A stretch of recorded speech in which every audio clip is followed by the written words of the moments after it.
ఒక ఆలయ కమిటీ ఈ విధంగా ప్రతిపాదించింది. బద్రీనాథ్, కేదార్నాథ్ ఆలయాల్లో ఇకపై హిందువులకే ప్రవేశం. అద్భుతం కదా. అసలు మనం నిర్ణయాలు తీసేసుకోవచ్చు. మన దగ్గరికి వచ్చేసరికి, దేవాలయాలకు వచ్చేసరికి దేవాదాయ ధర్మశాస్త్ర శాఖలు ఇది ఒక్క దేవాలయాలే ఉండాలి, మిగతా వాళ్ళు ఎవరు రాణిస్తే వాళ్ళు డిక్లరేషన్ వద్దు, డిక్లరేషన్ ఎవడు రావద్దబ్బా, మీరు రావద్దు, మాకు అవసరం లేదు. బెస్ట్ కదా. మేము వచ్చాము, మేము విశ్వసిస్తున్నాం. ఈ రాజకీయ ఎత్తుగడలు మాకెందుక?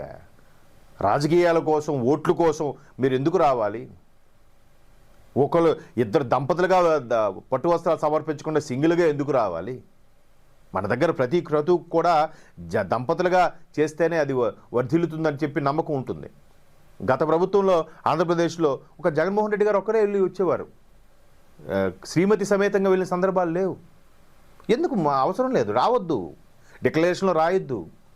మీకు నచ్చింది మీ దేవుడిని నమ్ముకోండి, ఎవరు నచ్చింది వాళ్ళు నమ్ముకుంటారు, ఎవరు దేవాలయానికి వాళ్ళు వెళ్తారు, ఎందుకు బాధ? ఇట్లాంటి నిర్ణయాలు అన్ని చోట్ల వస్తే బాగుంటుంది.